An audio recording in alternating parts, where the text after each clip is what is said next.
자, 한국사 20차시 수업 시작하겠습니다. 자, 오늘은 6.25 전쟁과 그 영향이라고 써있는데 요즘은 6.25 전쟁이란 말보다는 한국전쟁이란 말을 더 많이 쓰죠. 자, 한국전쟁과 그 영향에 대해서 배워보도록 할 텐데요. 자, 지난 시간에 남쪽은 남쪽대로 48년 8월 15일날 대한민국이라고 하는 민주주의 국가가 원설이 되고, 북쪽은 북쪽대로 48년 9월 9일날 북조선, 여기도 민주를 붙이시긴 하죠. 조선 민주주의 인민공화국, 자, 아무튼 북한이 만들어지게 됩니다. 자, 요 두 나라가 50년 6월 25일날 전쟁을 벌인 걸 우리가 6.25 전쟁, 자, 한국전쟁이라고 보죠. 자, 이 한국전쟁이 어떠한 배경으로서 일어났고 경과가 어떻게 됐으며 그 결과 한반도가 어떻게 되었는지, 한반도를 둘러싼 주변 국가의 정세는 어떻게 되었는지 한번 이번 시간에 순서대로 살펴보도록 할게요. 자, 먼저 전쟁의 배경부터 보도록 하겠습니다. 자, 남한은 남한대로 민족주의 세력, 민주주의 세력이 있었고 자유주의 세력이 있었고, 북한은 북한대로 사회주의 세력에 의한 국가가 만들어지고 있었기 때문에 그 가운데 있었던 38선에서는 끊임없이 남한 쪽 군인들과 북한 쪽 군인들이 계속해서 크고 작은 무력 충돌이 있었고, 그리고 남쪽에는 지리산에서 일명 빨치산이라고 옛날에 많이 불렀었는데, 사회주의 세력들이 산 안에서 끝까지 저항하고 막 서로 싸우고 막 무장공비 토벌한다고 하고 막 하는 그런 크고 작은 무력 다툼은 계속 있었습니다. 자, 그런 상황에서 6.25라고 하는 게 50년 6월 25일날 일어날 수밖에 없었던 그 당시 특별한 배경들이 몇 가지가 있어요. 그거를 북한은 북한대로, 남한은 남한대로 한번 살펴보겠습니다. 자, 북한에서 어떠한 일이 있었기에 이 시기에 전쟁이 일어났느냐. 일단 첫 번째, 북한은 소련이 군사적인 지원을 해줍니다. 그러니까 뭔가 군인을 잔뜩 보냈다기보다는 소련은 간접 통치했다고했죠. 소련이 북한에다가 탱크라던가 비행기라던가 총이라던가 탄약 같은 이런 군사적 지원을 엄청 많이 해줘요. 엄청 많이 해줘. 보병 6개 사단, 지금 현재 기준으로 따지면 한 개 사단은 약 10,000명 가까이 정도, 10,000명 정도 되죠. 그러니까 6개 사단 규모의 묘장을 완벽하게 풀로 시킬 수 있는 어마어마한 양의 군사적 지원을 해주고, 또 그 당시 조선의용군이라고 하는, 왜 우리나라가 해방할 당시 사회주의 계열은 조선의용군이 엄청 크게 있었고, 그리고 아래쪽 충칭 쪽에서는 한국광복군이 있었죠, 민족주의 계열에. 근데 그 한국광복군보다 조선의용군 세력이 훨씬 컸단 말이에요. 그 조선의용군 세력이 북한으로 들어가서 북한 군대의 힘에 어마어마한 보탬이 됩니다. 자, 조선의용군 편입. 자, 조선의용군을 북한에 편입시켜요. 자, 그 다음 세 번째, 소련이 군사적 지원만 해준 게 아니라 소련이 김일성한테 얘기합니다. 너 남한 쳐들어가고 싶으면 쳐들어가 하고, 소련이 지원해주겠다라고 하는, 지원해줄 테니까 쳐들어가라고 하는 소련의 승인이 떨어집니다. 거기에다가 49년도에 만들어진 중화인민공화국. 자, 중국은 처음에는 45년도 8월 15일날 우리나라가 해방됐을 때만 해도 얘들도 나라 안에서 사회주의 세력과 국민당 세력, 그러니까 공산당 세력과 국민당 세력이 서로 막 싸우고 있었어요. 근데 이게 49년도에 마무리가 되고 중국이 통일이 됩니다. 자, 요 중국이, 공산주의 국가였던 중국이 또 북한을 도와주겠다고 약속을 해요. 중국의 지원 약속까지 받아내요. 자, 소련은 쳐들어가 하고 무기까지 줬고, 중국은 나중에 미군이 들어오면 우리도 북한을 도와줄게라고 하는 중국의 지원 약속까지 받습니다. 자, 이렇게 북한은 전쟁을 하기 위한 준비가 착착 잘 되고 있었는데, 그에 반해 남한은 어떤 상황이었느냐. 남한도 일단 군대는 만듭니다. 자, 국군을 창설을 해요. 자, 국군을 창설을 하는데 뭐 조선 경비대, 조선 국방경비대, 혹은 뭐 조선 해안경비대, 뭐 이런 애들이 이제 육군, 해군으로 이제 바뀌게 되는데, 좀 뭐 얘네에 비해서 좀 보잘것없었어요. 그리고 일본군 출신이 많았죠, 이 안에. 이건 나중에 얘기하고. 자, 국군이 창설되는 식으로 뭔가 나라다운 모습을 갖춰가고 있었지만 악재가 몇 개 더 있었습니다. 자, 당시 미국의 에치슨이라고 하는 사람이, 에치슨이라고 하는 사람, 당시 뭐 우리나라 따지면 뭐 국방부 장관 같은 걸 생각하면 돼요. 미 에치슨이라고 하는 사람이 선언을 하나 해요. 우리 미국이란 나라는 자유주의 국가의 수호자로서 자유주의를 지키기 위해 노력하겠지만 우리는 여기까지만 지키겠다 하고 미국의 뭔가 방위선을 설정해요. 미국이 여기까지는 지키겠다. 근데 그 미국이 여기까지는 지키겠다라고 한 그 선 안에 우리나라가 빠집니다. 그걸 뭐라고 부르느냐? 미국의 에치슨 라인이라고 해요. 에치슨 선. 요 에치슨 라인을 발표한 걸 에치슨 선언이라고 하고, 에치슨 라인에서 한반도가 제외됩니다. 딱 일본까지만 지키고 필리핀까지만 지키겠다. 한반도와 대만은 제하겠다라고 하는 에치슨 선언이 발표가 돼요. 자, 거기에다가 그나마 다행은 한미 상호 방위 원조 협정이라고 하는,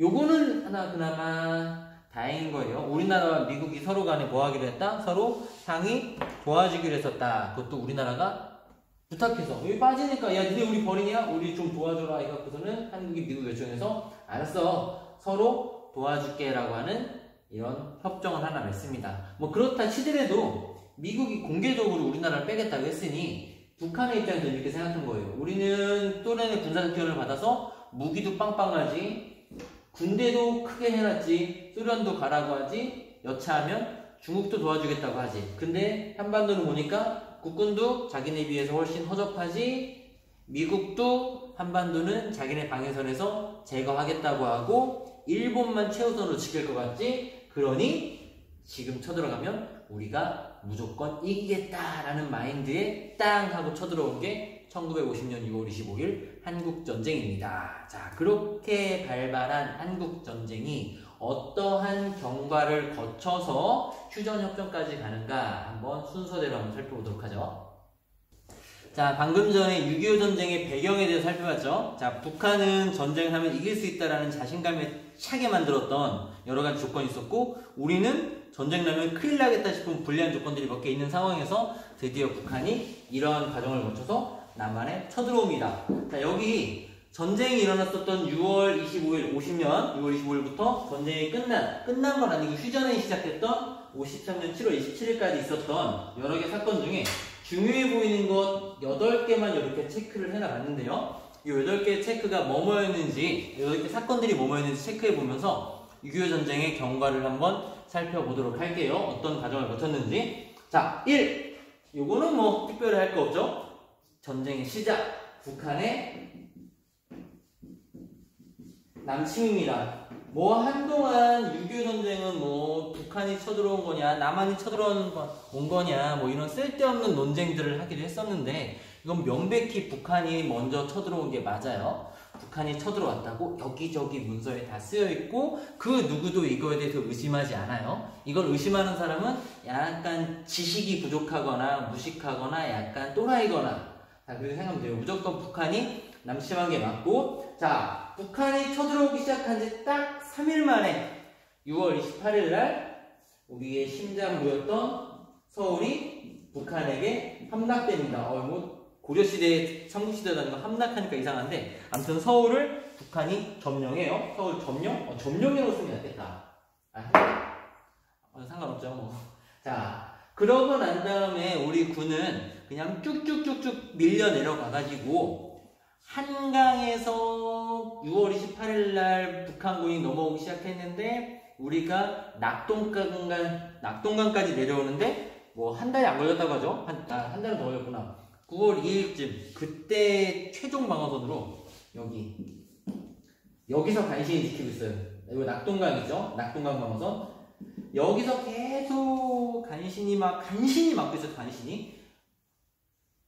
당시 전쟁이 일어나자 유엔에서 우리나라에 유엔군을 파견해 줍니다. 이때 파견한 나라가 총 16개국이었다고 하죠. 16개 나라가 여기서 간신히 버티고 있었어요. 그때 이대로 여기서 막기만 해서는 안 된다. 북한의 보급로를 끊어보자 하고서는 메가더 장군이 이렇게 올라가서 인천에 상륙하는 인천 상륙작전을 펼치죠. 그게 9월 15일입니다. 인천 상륙작전에 성공을 해서 들어가서 서울을 다시 찾은 게 9월 28일이고 여기 보급로가 딱 끊긴 이쪽에 내려있었던 북한군은 협공이 두려워서 잽싸게 위쪽으로 올라가게 되죠. 자, 그러니까 세 번째 있었던 9월 15일은 그 유명한 인천 상륙작전입니다. 인천 상륙작전을 9월 15일날 하고 그로부터 13일 뒤 9월 28일날 서울을 다시 수복 되찾게 됩니다. 이걸 9.28 수복이라고 하죠.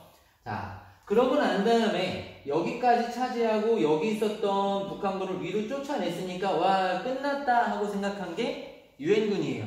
우리나라를 도와주겠다고 수많은 나라들이 찾아왔지만 이들 유엔은 여기서 그만큼 멈춰서 원래대로 여기는 그냥 민주주의, 자유주의, 여기는 그냥 사회주의 이 상태로 한번 지내자 라고 생각했었는데 우리 입장에서는 절대 그럴 수 없죠. 자, 우리나라 국군이 유엔을 오든 말든 단독으로 38선을 돌파해서 북한으로 넘어갑니다. 즉 북한이 쳐들어오고 난 다음에 우리가 망할 뻔까지 갔다가 인천 상륙작전으로 다시 서울을 수복하고 다시 우리가 북쪽으로 진격한 38선을 돌파한 날이 10월 1일입니다. 그래서 이 날을 우리가 지금 무슨 날로 기념하고 있어요?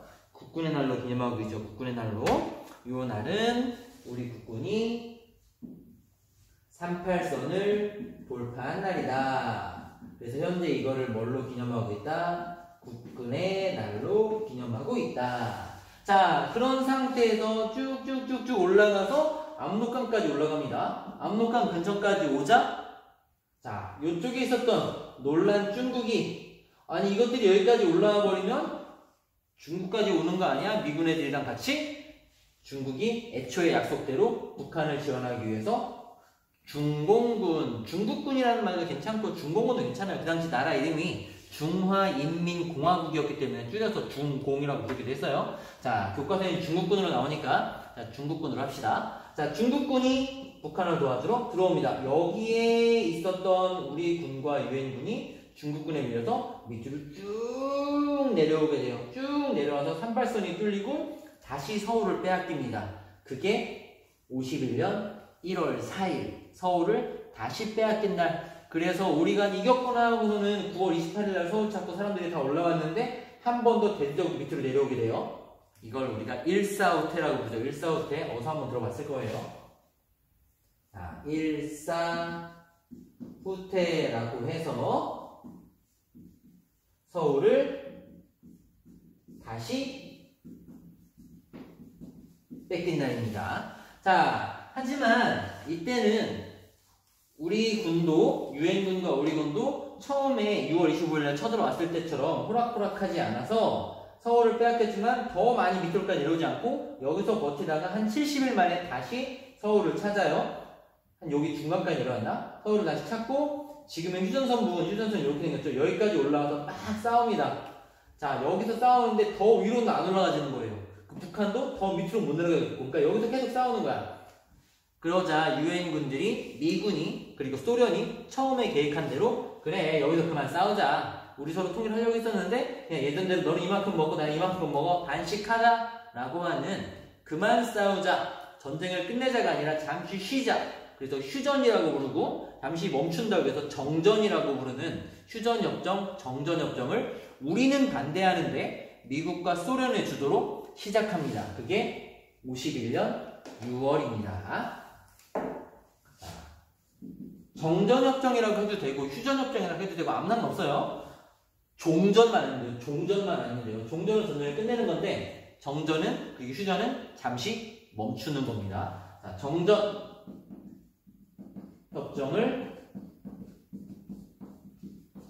시작합니다. 시작해. 정전협정은 시작해. 자, 그런데 요때 시작한 전쟁은 딱 1년 만에 소강 상태가 돼서 끝나야 되는데 우리가 알기로 6.25 전쟁이 몇 년 했어요? 3년 했죠. 3년. 왜 2년씩이나 걸렸느냐? 정전협정을 우리가 원하지도 않았을 뿐더러 소련과 미국 주도를 했었는데 그 둘 사이의 의견이 크게 갈리는 게 있었어요. 두 가지가 뭐냐? 하나는 자 여기다 써놔볼게요. 따로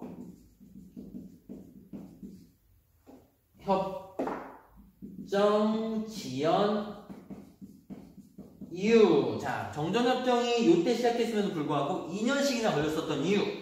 자, 한 가지는 뭐냐?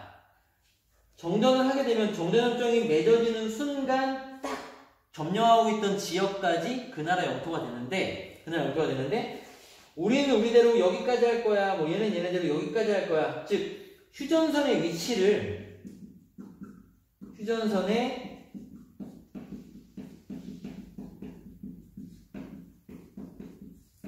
위치 선정 문제가 서로 통일이 되지 않는 거예요. 여기까지 남한 땅으로 하겠다. 여기까지 북한 땅으로 하겠다. 아 무슨 소리냐. 거기까지 내 거다. 서로 간에 맞지 않는 거죠. 아이 그러면 차라리 그냥 38선으로 하자. 아 그건 말도 안 된다. 내가 이만큼 더 차지했는데 휴전선의 위치가 서로 간에 논의가 되지 않아서. 자, 그 다음 두 번째 전쟁이 밑에까지 내려왔다가 위에까지 올랐다가 왔다 갔다 했으니 그 과정에서 국군 포로, 북한군 포로, 양쪽 다 포로가 얼마나 많았겠어요? 그 수많은 포로들을 어떻게 돌려보낼 것인가? 자, 미국 쪽에서는 이렇게 얘기해요. 포로는 예를 들어서 이제 내가 북한군 병사 하나를 포로로 잡았어요. 그럼 이제 전쟁이 끝났으니까 서로 간에 포로 교환을 한다. 그럼 얘 내가 잡은 이 북한군 포로가 얘가 만약에 나는 북한으로 가기 싫어요. 저기 필리핀으로 갈래요. 하면 필리핀으로 보내주자. 즉 이 나라가 아닌 다른 제3국으로 가겠다고 했을 때 그 나라로 보내주자. 혹은 이 나라에 약겠다 어떻게 모르겠고. 즉 미국은 포로의 자유의사에 따라서 송환하자. 북한은 무슨 말도 안 되는 소리냐. 북한군 포로는 무조건 어디로 보내라? 북한으로 보내라. 이해했어요? 자, 미국은 포로의 자유의사를 존중해서 얘가 다른 3국으로 가겠다 그러면 3국으로 보내주고, 북한으로 가겠다 하면 북한으로 보내주고, 한국에 남겠다 하면 한국에 남고, 이런 식으로 포로의 의지대로 보내자. 북한은 무슨 소리냐? 무조건 북한으로 보내라. 라고 하는 포로 교환 방법에 따라 방법의 차이가 서로 좁혀지지 않아서 포로 뭐라고 해야 되나? 석방이라고 해야 되나? 교환이라고 해야 되나? 포로 교환 방식이라고 해야 되나? 포로 교환 방식 문제. 요 문제가 서로 간에 합의되지 않아서 이렇게 길게 휴전 중이었던 거예요. 근데 이게 얼마나 무서운 거였냐면 지금 이 휴전선이 전쟁이 딱 끝나는 순간 끝났다네. 정전협정이 맺어지는 순간까지 점령한 영토가 남한의 영토가 되고 점령한 영토가 북한의 영토가 되기 때문에 정전협정이 또 언제 맺어질지 모르잖아요. 그러니까 사람들은 죽든 살든 그냥 한 뼘이라도 땅을 더 얻기 위해서 여기서 치열하게 딱 싸우는. 그러니까 이 앞에서 죽은 사람보다 이때는 쳐들어오니까 다 같이 밑으로 도망가고 우리가 쳐들어가면 북한을 다 같이 도망가서 그렇게 많이 군인들이 죽지 않았어요. 오히려 요 시기에는 밑으로 도망갈 수 없는 거야. 밑으로 작전상 후퇴했는데 후퇴하는 순간 협정이 맺어져 버리면 이만큼 땅이 북한이 돼버리는 거니까 죽어도 절대 물러날 수 없었던 거지. 그래서 수많은 사람들이 이때 죽게 됩니다. 자, 아무튼 요런 협정의 지연 이유가 있었고, 또 중요한 거, 요 정전협정 맺는 걸 우리나라 정부는, 이승만 정부는 좋아했다, 싫어했다? 싫어한 정도가 아니라 아예 참여조차 안 했다. 우리는 그런 거예요. 지금 여기서 휴전선 딱 맺어갖고서는 정전협정 맺으면 언제 북한을 쳐들어가서 통일할 수 있을지 모르겠는 거야. 그래갖고 계속해서 유엔에 얘기하는 거예요. 우리는 절대 휴전 못한다. 끝장을 보자. 이쪽에 핵폭탄 한 방 쏴달라.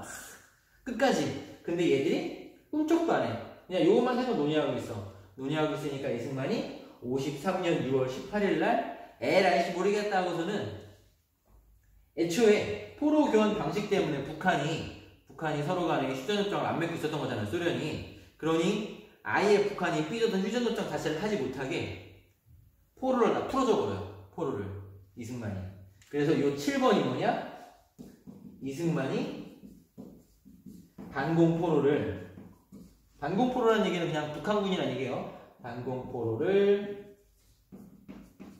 석방시켜버립니다.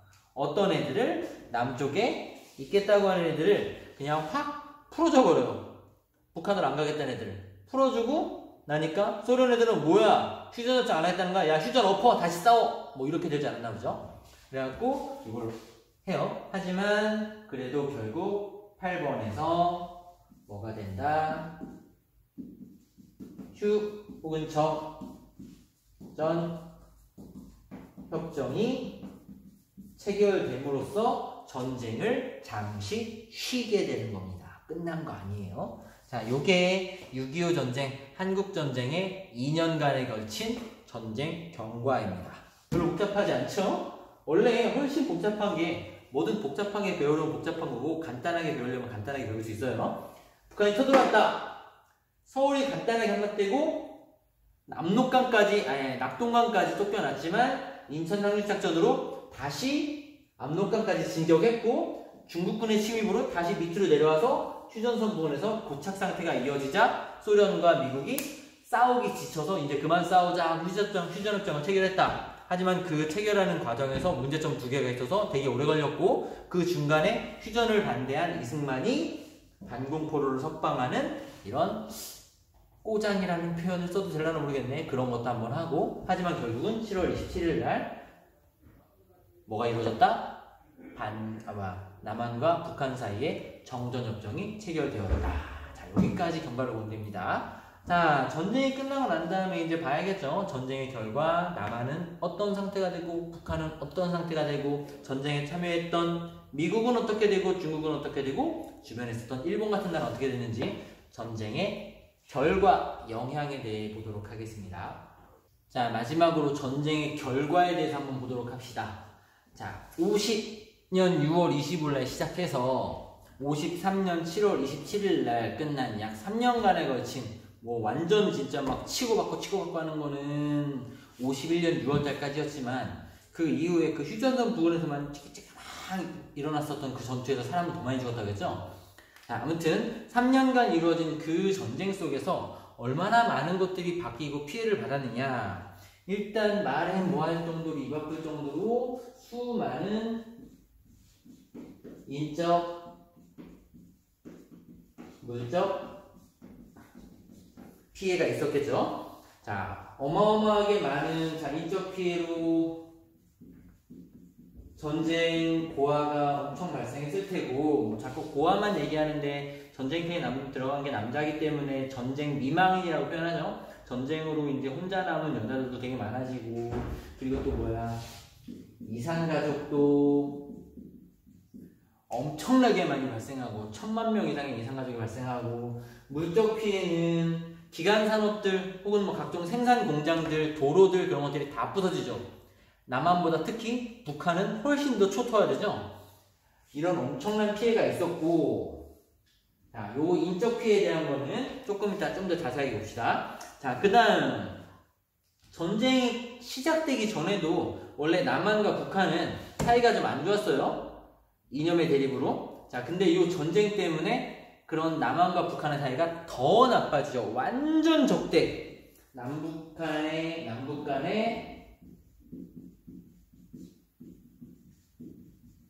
적대감이 훨씬 높아지죠. 자, 요 남북한의 적대감이 높아지는 거를 이용해 먹는 인간들이 있었죠. 그렇죠?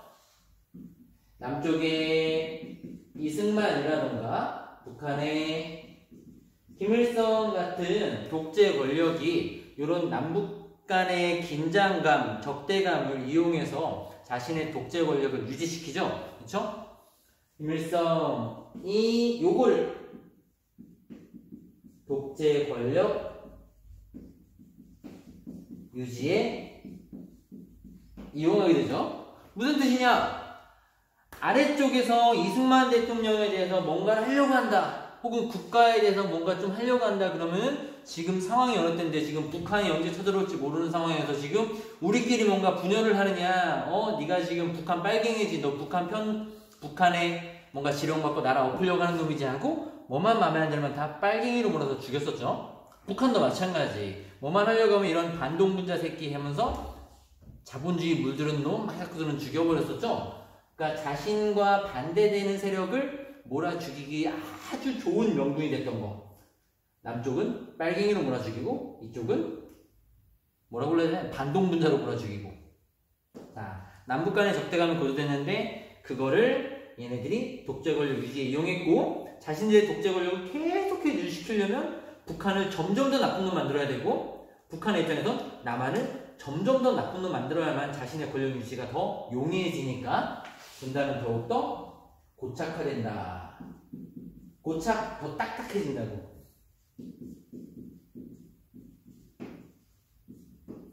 자, 그 다음 또 무슨 문제가 발생하느냐. 자, 한반도 내에서 미국의 영향력이 훨씬 세집니다. 원래도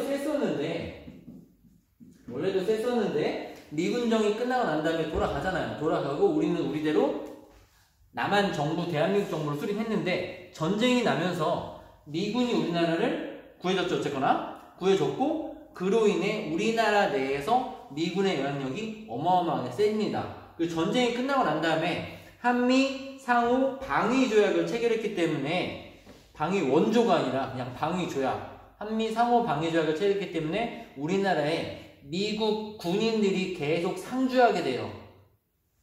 즉 미국 영향력이 훨씬 세졌다. 자, 북한은 어떻게 되느냐? 원래 북한에 가장 큰 영향력을 미친 다른 나라는 소련이었는데 6.25 전쟁 때 소련이 처음에 무기를 제공해주긴 했지만 그 다음에 수많은 사람을 희생시켜가면서 도와준 나라가 어딥니까?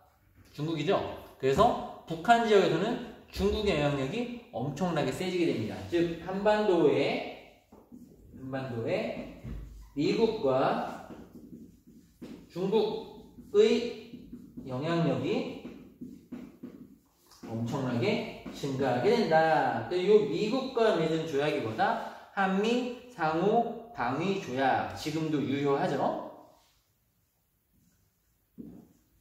한미 상호 방위 조약이라는 걸 맺게 된다. 자, 교과서 247페이지에 한미 상호 방위 조약이 나옵니다. 이거는 아까 얘기했었던 한미 상호 방위 원조 협정이라는 다른 거예요. 다른 거. 아까 그거는 에치슨 선언이 발표되고 난 다음에 맺은 거. 이거는 6.25 전쟁이 끝나고 난 다음에 맺은 거. 자, 그 다음 우리가 이렇게 피 터지게 싸우고 초토화될 때 옆에서 신났던 놈들이 하나 있죠.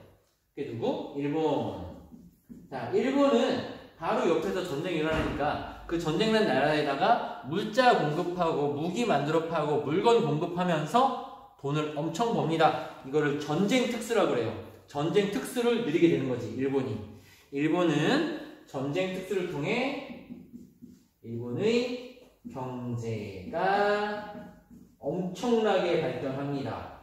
일본의 경제가. 원래 일본은 잘 살면 안 돼. 45년도에 핵폭탄을 2발씩이나 쳐맞고 태평양 전쟁에서 수백만 명의 일본 젊은이들 다 죽었고 한 전쟁 패배에다가 어마어마한 막대한 패배했으니까 배상금도 물어줘야 되고 그게 엄청났던 나라인데 그 모든 거를 우리의 요 한국 전쟁이 다 해결해 줍니다. 다 해결해 줘요. 그래서 일본의 경제가 엄청나게 발전하고 요 일본을 미국이 자 여기 아시아 여기 중국 공산주의, 여기 소련 공산주의, 여기 몽골 공산주의, 여기 북한 공산주의. 근데 여기는 끝에 코딱지만큼 나와 있는 게 너무 불안불안해. 여기 일본을 요 공산주의 국가가 우글거리는 동아시아의 민주주의를 지키기 위한 최후의 보루로 삼습니다. 미국이 일본을. 그래서 일본은 전쟁 특수로 경제도 발전하지 미국이 일본을 매우 중요한 민주주의를 수호하는 발판으로 삼았지 덕분에 일본이 재수없게도 잘 살게 되죠. 자, 그 다음 요거는 일단 따로 쓸까요? 인명피해에 대한 내용만 조금 심도 있게 뭔가 생각 깊게 잠기게 한번 봅시다. 자, 교과서 248페이지 보면 8페이지 보면 인명피해에 대한 그래프가 나옵니다. 자, 교과서에 사람 모습 자 많이 하는 거 있죠. 요거 이렇게 보여주는 거 먹방 같네.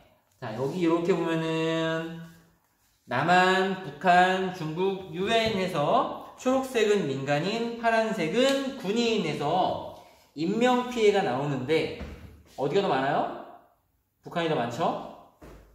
그리고 유엔군보다 중국군이 훨씬 많고 그리고 군인보다 민간인이 훨씬 많이 죽었습니다. 이게 단위가 1000명이니까 북한 민간인 피해는 150만 명, 남한 99만 명, 남한 합치면 150, 북한 합치면 200이 넘죠? 그리고 거기에 중국군 거의 100만, 그러니까 거의 뭐 400만 가까운 사람들이 인명피해, 이거는 인명피해니까 다 죽었다는 얘기 아니에요. 여기는 죽은 사람도 포함, 그러니까 전사자도 포함, 행방불명자도 포함, 부상자도 포함이에요. 자, 군인보다 민간인이 더 많이 죽었네. 전쟁이 났는데. 원래 이런 건 아니에요. 원래 군인이 더 많이 죽는 게 정상이야. 근데 왜 이렇게 6.25 전쟁에서는 민간인이 많이 죽었느냐? 자, 전쟁이 일어났던 상황을 한번 대충 살펴보면, 자, 38선이 딱 이렇게 있으면은, 와! 하고 내려오죠. 그쵸? 북한이. 와! 하고 내려와서, 여기 낙동강 라인까지 한 2-3달 만에 옵니다. 2-3달. 3달도 안 걸려요. 한 2달 만에 와요. 여기까지 다 점령해요. 그러다 보니까, 이 안에 있던 사람들이 피난을 못 가, 북한군의 점령을 당해요. 그리고 9월 15일날 인천 상륙작전 하니까 다시 여기까지 후속 차지해요. 그러니까 여기 있는 사람들은 약 3개월 동안 공산당의 지배를 받다가 대한민국의 지배를 받다가 자, 공산당이 내려왔을 때 뭐 하겠어요? 너 돈 많은 자본가지 하고서는 왜 흔히 TV 속에 나오잖아요. 왜 머리에 빨간 티 들고 한쪽에 대나무창 들고 다니면서 사람 하나 나무에 묶어놓고 얘를 죽일 것인가 살릴 것인가 인민재판이라고 하죠. 밑에는 사람들이 죽이자 하면 그냥 바로 폭질러 죽이는 거예요.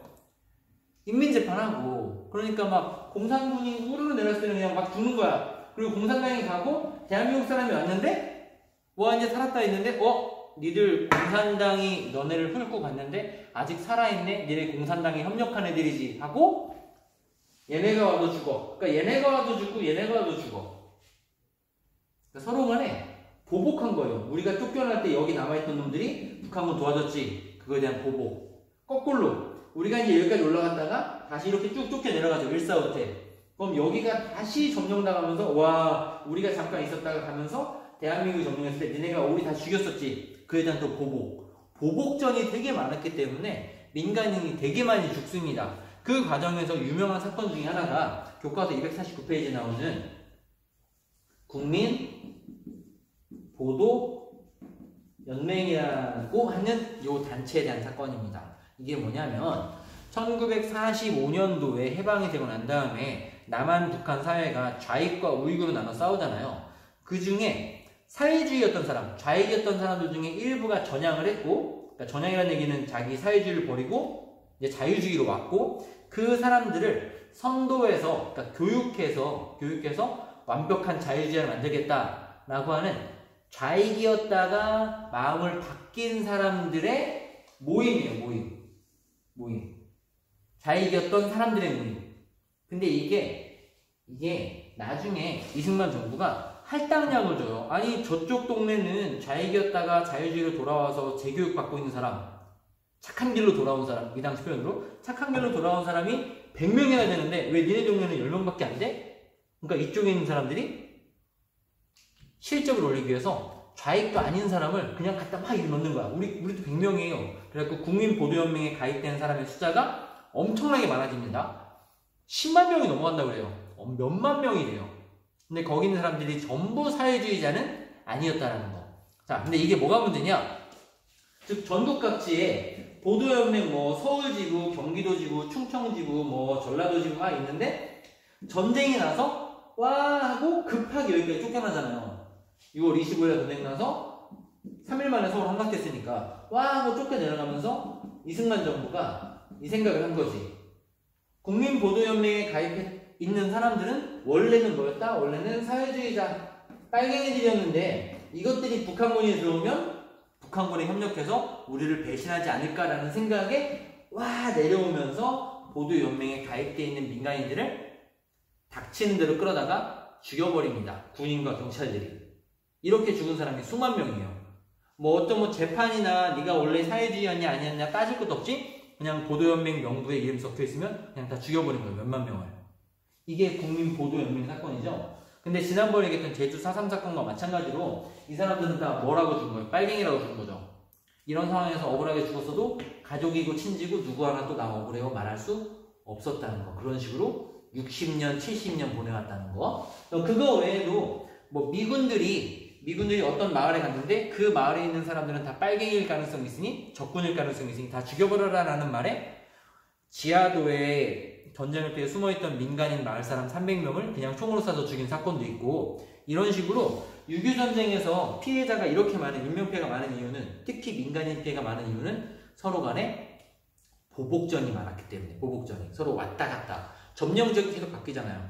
북한군은 반동분자라고 죽이고 대한민국군은 빨갱이라고 죽이고 그래서 이렇게 수많은 인명피해를 가져오게 됐다라는 거 교과서 249페이지 보면 조금 더 자세하게 나옵니다. 한번 읽어보세요. 자 여기까지 6.25에 대해서 했는데 6.25만 가지고 수업하면은 10시간이고 20시간 가지고 할 수 있는데 주어진 시간이 1차시밖에 없으니까 너무너무 간단하게 한 거예요. 여기저기 자료 찾아보면 재밌습니다. 자, 3가지만 기억하세요. 배경이 어떤 거였는가, 순서가 어떻게 되었는가, 그리고 결과가 어떻게 되었는가를 나눠서 공부하면 되죠.